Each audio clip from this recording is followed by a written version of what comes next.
एक 20 वर्षाची मुलगी बाळंतपणासाठी माहेरी आली होती. 3 महिन्यानंतर ती सासरी जायला निघाली. तिचा पती तिला घ्यायला येणार होता, परंतु अचानक तिच्या पतीला कामानिमित्त बाहेरगावी जावे लागले आणि ऐनवेळी तिच्या वडिलांना सुट्टी मिळणार नव्हती. त्यामुळे तिला एकटीलाच 12 तासांचा प्रवास करावा लागणार होता. ट्रेनचे तिकीट मिळणं अवघड होतं. बसेसही सर्व फुल होत्या. तरी तिच्या वडिलांनी कशीबशी एका स्लीपर कोचची बसमध्ये व्यवस्था केली. संध्याकाळी 6 वाजता ते आपल्या 3 महिन्याच्या बाळाला घेऊन बसमध्ये चढली. बसमध्ये स्लीपर कोचमुळे तिची बाळाला स्तनपान करण्याची काळजी मिटली. नवीनच बाळंतीण असल्यामुळे ती पहिल्यापेक्षा अधिक तजेलदार दिसत होती. मुळातच ती गोरी होती. वक्ष अर्थातच दुधामुळे भरदार आणि वजनदार झालेले होते. साडीवरून त्यांचा आकार स्पष्ट दिसत होता. तिच्या कमरेवर वळ्या दिसू लागल्या होत्या. नितंबही बरेच बाहेर आले होते. ते आकर्षक दिसत होती. त्यामुळे कोणताही पुरुषाची तिच्यावरून नजर पडणार नाही हे शक्यच नव्हते. तिचा प्रवास सुरू होताच अर्ध्या तासात पुढच्या स्टॉपवर तिला एका प्रसंगाला सामोरं जावं लागलं. पुढच्या स्टॉपवर एक साधारण 50शीचा पुरुष गाडीमध्ये चढला आणि त्यालाही तीच सीट दिसली. बस ड्रायव्हरने ती सीट दोघात वाटून घेण्याची विनंती केली. ती एकटी असल्यामुळे भांडण करण्याच्या मनस्थितीत नव्हती. त्यामुळे ती आणि तो पुरुषही तयार झाला. स्लीपर कोच असल्यामुळे दोघांना बसण्यासाठी बरीच जागा होती. थोड्या नाखुशीनेच तिने पुढचा प्रवास सुरू केला. तिच्या सौंदर्यामुळे अर्थातच तो पुरुष खुश होता. पूर्ण प्रवास तिचे सौंदर्य जवळून न्याहाळता येणार म्हणून तो मनातून खुश होता आणि जवळ बाळंतीण बाई पाहून तो आणखीनच खुश झाला. थोडं का होईना दूध पाजताना तिच्या उभाराचे दर्शन होणार याची त्याला आशा होती. थोड्याच वेळात त्याने तिच्याशी गप्पा मारायला सुरुवात केली. गप्पा स्वभावाने तो माणूस तिला चांगला वाटला. त्यामुळे त्याच्याबद्दल ओढ निघून गेली आणि मग ती त्याच्याशी खुशाल गप्पा मारू लागली. स्लीपर कोच असल्यामुळे बरीच जागा होती. त्यामुळे तिने त्याला पाय सोडून आरामात बसण्यास सांगितले. इतका वेळ मांडी घालून बसल्यामुळे पाय वळले होते म्हणून तिने पाय मोकळे सोडले. तिचे पाय त्याच्या मांडीपर्यंत पोचत होते. तिच्या पायाच्या होणाऱ्या स्पर्शाने तो सुखावत होता. दरम्यान 2दा तिने बाळाला स्तनपान केले. त्यावेळेस बाळाला दूध पाजण्यासाठी खालून ब्लाऊज वर घेताना त्याला तिच्या स्तनांचा ओझरत दर्शन झालं. त्यावरूनच त्याने तिच्या बॉलचा गोलाईचा अंदाज घेतला. त्यामुळे त्याच्या मनात तिच्याबद्दल आणखी आकर्षण निर्माण झाले. थोड्याच वेळात बस जेवणासाठी थांबली. साधारण 1 तासाने बसने पुढचा प्रवास सुरू केला. तोपर्यंत रात्रीचे 11 वाजले होते. तिला आता झोप येऊ लागली. तिला पुन्हा त्याने पाय सोडून आरामात झोपण्यास सांगितले. ती पाय सोडून सीटला टेकून झोपी गेली. तिने त्यालाही त्याचे पाय सोडून बसण्यास सांगितले. आता दोघांचे पाय एकमेकांच्या मांड्याजवळ होते. बसच्या हल्ल्याने दोघांचे पण एकमेकांच्या मांड्यांना स्पर्श करत होते. साडीवरून का होईना तिच्या होणाऱ्या मांड्यांचा स्पर्शाने तो सुखावत होता. थोड्याच वेळात ती गाढ झोपी गेली. हे पाहता त्याच्यातला वयस्कर आंबट शौकीन जागा झाला. त्याने पायाने चाचपून पाहिले व तिची साडी दोन्ही बाजूने पूर्ण खाली झालेली नव्हती. तिने फक्त वरून साडी नीट केली, पण दोन्ही बाजूने ती गुडघ्यापर्यंत उघडीच राहिली होती. त्याने अलगद आपला उजवा पाय तिच्या साडीच्या आत घातला. तिच्या मुलायम पायाचा त्याच्या पायांना स्पर्श झाला. तो स्पर्श होताच त्याने डोळे बंद करून उसासा टाकला आणि तो स्पर्श मनापासून जाणून घेत होता. बसच्या हल्ल्याने त्याचा पाय तिच्या पायावर घासला जात होता. तिच्या मुलायम त्वचेने तो आणखी चेतवत होता. त्यासोबत तिची त्वचा नितळ आहे हे त्याने जाणले होते. हळूहळू त्याने आपला पाय पुढे सरकवला. आता तिच्या गुडघ्याच्या त्याला त्याच्या अंगाचा स्पर्श होत होता. तिच्या पायाच्या प्रत्येक भागाला स्पर्श करत होता आणि डोळे बंद करून अंतर्मुख होऊन अनुभवत होता. असं करत करत त्याने त्याचा पाय आणखी पुढे सरकवला आणि अखेर तिच्या मांड्यांना त्याच्या पायाचा स्पर्श झाला. तिच्या मांड्यांना झालेल्या स्पर्शाने तो सुखावून गेला आणि नकळत त्याने आपले ताठलेल्या पॅन्टीवरून धावलं. तिच्या मांड्या त्याला दिसत नसल्या तरी पायांना होणारा स्पर्श आणि मनातून तो स्पष्ट पाहू शकत होता आणि त्या कल्पनेने तो आणखी उत्तेजित होत होता. त्याचा पाय तिच्या मांड्यापर्यंत पोहोचला असला तरी तो वरून साडीने पूर्ण भरलेला होता. इतक्यात तिचं बाळ रडत उठलं आणि त्या आवाजाने ती जागी झाली. ती अचानक जागी झाल्याने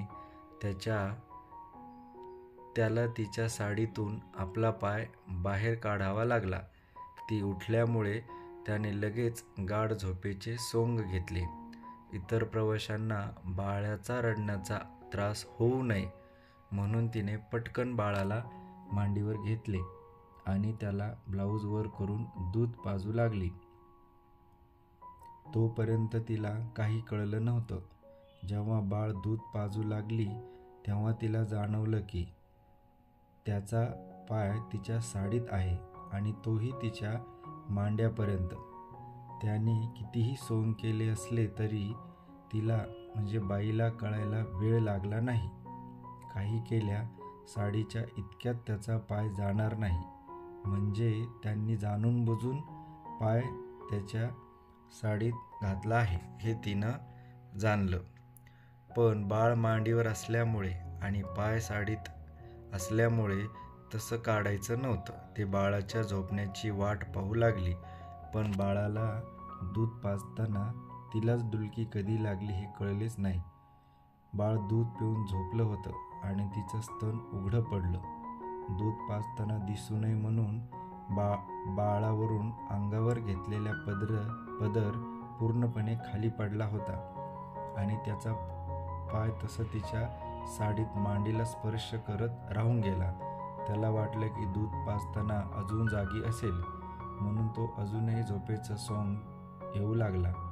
पण बराच वेळ झाला म्हणून त्याने डोळे उघडून पाहिले तर त्याच्या आपल्या डोळ्यावर विश्वासच बसेना. बसमध्ये असताना आज त्याला स्त्रीचे सौंदर्य उपभोगायला मिळेल याची सुद्धा त्याला कल्पनाच नव्हती. बाळंतपणानंतर त्याचा आकार वाढल्याने तिचं स्तन पसरलं होतं. गोऱ्या स्तनावर स्तनमंडल आणि टपोरे मोठ्या मनुके एवढे स्तनाग्र अगदी स्पष्ट दिसत होते. पदर छातीवरून पूर्णपणे खाली पडल्याने तिची पूर्ण छाती उघडी पडली होती. मोठ्या गळाचे ब्लाऊज त्यामुळे गोरी छाती, कोरे खांदे आणि त्यावर लटकणारे मंगळसूत्र तिच्या सौंदर्यात आणखीन भर टाकत होती. तिचे ओठ गुलाबी होते. तेच हे सौंदर्य मनमुराद निहाळत होता. इच्छा पूर्ण केल्याशिवाय शांत तो बसू शकत नव्हता. बसमध्ये पडदा असल्याने आणि तीही गाढ झोपली असल्याने त्याने संधी साधायचं ठरवलं. पण बाळ तिच्या मांडीवर असल्यामुळे त्याला अडसर जाणवत होतं. म्हणून त्याने अलगद पुढून बाळाला तिच्या मांडीवरून सीटवर ठेवले व आणखी जवळ आल्याने त्याचा तिच्या साडीत असलेला पाय पण आणखी पुढे सरकला. तो तिच्या पॅन्टीवर पोहोचला. ती अजूनही झोपेत होती. त्याने अलगद एक पाय तिच्या दुसऱ्या बाजूला ठेवला जेणेकरून त्याला आणखी जवळ जाता येईल. अगदी जवळून त्याने तिचे लाल डोळे, गाल चाफेकळी नाक, तिचे गोरे खांदे, 2 वर्षांमध्ये तिची आणि त्यात अडकलेल्या मंगळसूत्रे सर्व निव्वळ तिचा उघडा पडलेला असतो. त्याला सगळे खुणवू लागले. तो आधी अलगद पुढे होऊन तिच्या नाकाजवळ गेला आणि आपला नाक आणि तिचा गरम श्वासाने उत्तेजित झाला. आता त्याला जास्त वेळ फुकट घालवायचा नव्हता. ती जागी व्हायच्या आत तिच्या स्तनांना स्पर्श करून अलगद रोखायचे होते, जेणेकरून तिला नकळतच उपभोगता येईल. या उद्देशाने तो अलगद खाली वाकला आणि तिच्या डाव्या स्तनाला आपले ओठ टेकवले. झोपेत जरी असली तरी आपल्या संवेदनशील अंगावर झालेल्या पुरुषी स्पर्शाने ती नकळत उसासा टाकून प्रतिक्रिया दिली. त्याच्या मुक्याच्या झालेल्या स्पर्शाने तिच्यातील कामुक भावना आणखी बळावली आणि तो आणखी पुढे सरसावला. सुरुवातीला फक्त हाताचा स्पर्श आणि ओठांचा स्पर्शाच्या उद्देशाने, आता पुढची पायरी घालायची असे त्याने आता तिचा मनुका ओठात धरला आणि हलके जीभ फिरवू लागला. झोपेतच वर होणारे स्पर्शाने ती उत्तेजित होऊ लागली. तिच्या चेहऱ्यावरती उत्तेजना जाणवू लागली. गाढ झोपेत असताना तिला आपण कुठे आहोत याचे भान नव्हते. आपण आपल्या पतीबरोबर घरातच आहोत असे तिला वाटत होते आणि आपल्या स्तनावरचे ओठ हे आपल्या पतीचेच आहेत. या भावनेने तिने तिचे ओठ विलग झाले आणि ती नेहमीप्रमाणे उसासे टाकू लागली. तिचा सहवास थोडा वाढू लागला. तेवढ्यात अति आवेगाने त्याने नकळतच तिचे स्तनाग्र उठून धरून दाबले आणि त्यातून दूध पाझरू लागलं. पण आतून दूध घेत असताच तिला त्याची जाणीव झाली आणि ती जागी झाली. परंतु यावर तीही नकळत उत्तेजित झालेलीच होती. पूर्ण जागी होताच तिला जाणीव झाली की आपल्या स्थान कोणी परपुरुष आहे. तेव्हा ती त्याला दूर करू लागली, पण वासनाने झालेल्या त्याने तिला आपसूक मागे घेतलं आणि तिच्या ओठावर आपले ओठ टेकवले. काही काळाच्या आतच त्याने आपले तोंड तिच्या तोंडात घातले आणि तिचे ओठ चोखू लागला. आधीच उत्तेजित झालेल्या तिला प्रतिकार करायचा असूनही तोंडात तोंड गेल्यावर तिचा प्रतिकारावर तिच्यातल्या बाईने मात केली आणि तिने त्याला नकळतच प्रतिसाद दिला. त्याच्या चोखण्याला ती तिचे ओठ चोखून प्रतिकार देऊ लागली. तिचा ओठ तोंडात घेतल्याने त्याचा उजवा हात आपसुकच तिच्या उघड्या स्तनावर जाऊन थिरावला आणि तो तिच्या दोन्ही मोठी वक्ष दाबू लागला. तिच्या साडीचा पदर आधीच खाली पडलेला होता. तोंडातून बऱ्यापैकी तिचे चोखून तो खाली वाकला आणि तिचे 2 बॉल वर करून चोखू लागला. तोंडात एकमेकांची लाळ मिसळल्याने आणि दोन्ही वक्षावर पुरुषी हात तुटून पडल्याने तिने आता समोर झाली होती. निसर्गासमोर तिने शरणागती पत्करली. तिचा प्रतिकार केव्हाच मावळला. ती विसरून गेली की ती एक विवाहित स्त्री होती, एका लहान तान्ह्या बाळाची आई सुद्धा आहे. ती आता एका महिलेच्या रूपात होती आणि एक वासनांध वयस्कर तिला ठोकत होता. बंद दरवाजामुळे आणि रात्र असल्यामुळे त्यांना एका खाजगी जागा मिळाली होती आणि त्यामुळेच ते बिनदिक्कत स्वतःला ती ठोकू देत होती. तिच्या स्तनातून येणारी दुधाची धार त्याला अजून उत्तेजित करत होती. त्याच्या जोरात तिने तिच्या स्थानातून बाहेर जाणारी धार तिला जाणवत होती. त्याची काम भावना अनावर झाली. पुढची पायरी गाठायची त्याला आता घाई झाली. त्याने मग थांबून तिची पुढून वर केली आणि तिच्या दोन्ही बाजूला पाय टाकून त्याचे दोन्ही पाय स्वतःच्या दोन्ही बाजूला ठेवली आणि तिच्या समोर बसला. बाळाला त्याने स्वतःच्या बसायच्या जागेवर ठेवले. ती आता पाय फाकून त्याच्या दोन्ही बाजूला पाय टाकून बसली होती. त्याने तिच्या साडीत हात टाकून तिची पॅन्ट खाली खेचली आणि आपल्या पॅन्टमधून त्याचा ताड झालेला सोटा तिचे योनीद्वारवर टेकवलं. गरोदर राहिल्यापासून प्रथमच तिच्या योनीला सोटाचा स्पर्श झाला होता आणि तोही एका परपुरुषाचा. ती आणखी उत्तेजित झाली आणि आपोआप तिची कमर मागे पुढे झाली आणि त्याचा सोटा तिच्या योनीत सरकतच ती आवेगाने ओरडली आणि तिने त्याला आणखी घट्ट जवळ ओढून घेतले. त्यामुळे तिचे दोन्ही आंबे त्याच्या छातीवर दाबले गेले. त्यामुळे तोही आता उत्तेजित झाला. तिचे नितंब उघडे पडले होते. आपले दोन्ही हात तिच्या नितंबावर फिरवून त्याने त्याच्या गोळ्या अंदाजात घेतला आणि खाली लावलेले तिला मांडीवर घेतल्यामुळे शिश्न पूर्णपणे तिच्या चिमणीत शिरलं होतं. खूप महिन्यांनी तिची एका मोठ्या आणि जाड सोट्याने तिची पू भरून गेली होती. तिने मान वर करून आणि डोळे बंद करून तो अनुभवला. तिने मान वर करताच तो तिची चोखू लागला. तिच्या छातीवर मानेवर फिरणारे त्याच्या हाताने तिला सुखावत होते आणि त्या आनंदाने ती आपसूक कमर मागे पुढे करून त्याचा सोटा आत बाहेर घेत होती. तो आवेगात जोरजोरात आत घालायचा प्रयत्न करत होता. आता तो स्वतःवर ताबा ठेवू शकला नाही. पुन्हा तिचं स्तन त्याने दाबायला सुरू केलं आणि मग तिला घट्ट मिठी मारून तिच्या नितंबावरून जोर देऊन तिच्या योनीत आपलं पाणी सोडून दिलं. हे करत असताना त्याने तिच्या खांद्यावर आपले ओठ ठेवले होते. अर्धा तास तो तिला स्वतःच्या मांडीवर बसून ठोकत होता. त्याचं वय जास्त जरी असलं तरी त्याचा सोटा खूपच जाड आणि मोठा होता.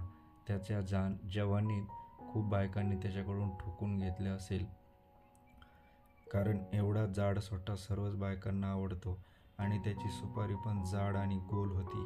तो तिला ठोकत असताना तिने सुपारी घासत असल्याचा खूप आनंद घेतला. तिच्या सेक्सी योनीत आपलं वीर्य त्याने रिक्त केलं. हे करत असताना तिच्या खांद्यावर त्याने आपले ओठ ठेवले. तिचे वक्ष पूर्णपणे त्याच्या छातीवर दाबून गेले होते. दोघांचा विश्वास वाढला होता आणि दोघांना दरदरून घाम फुटला होता. थोड्या वेळात तो दूर झाला आणि मागे जाऊन आपल्या जागेवर जाऊन बसला. तिने ब्लाऊज खाली करून दोन्ही संत्रे आत टाकले, पदर नीट केला आणि साडी खाली करून पाय पसरून बसली. एव्हाना रात्रीचे 2 वाजले होते. तिला अगोदरच झोप येत होती आणि त्याच श्रमाने जास्तच थकली होती. ती पुन्हा झोपी गेली, पण त्याला या संधीचा पुरेपूर फायदा घ्यायचा होता. शेवटी पोहोचायला अजून 4 तास होते. आता लपून छपून तिला बघायची गरज नव्हती. म्हणून त्याने सकाळी 5 वाजेपर्यंत आणखी 2 वेळा तिला जागवून तिच्याशी संभोग केला. आज एका विवाहित आणि एक तान्ह्या बाळाच्या आईने भरपूर बसमध्ये संभोग केला होता. शांत, सुस्वभावी, सरळ मार्गी तिला सकाळी बसमधून उतरल्यावर विश्वासच बसत नव्हता की ती रात्रीची निर्लज्जपणे परपुरुषाच्या स्वाधीन झालेली तीच होती. तर मित्रांनो, कशी वाटली आपली ही गोष्ट? आपल्या चॅनलला लाईक, शेअर आणि सबस्क्राईब करा. तर भेटू पुन्हा एका नवीन स्टोरीमध्ये. तोपर्यंत हसत राहा आणि हलवत राहा.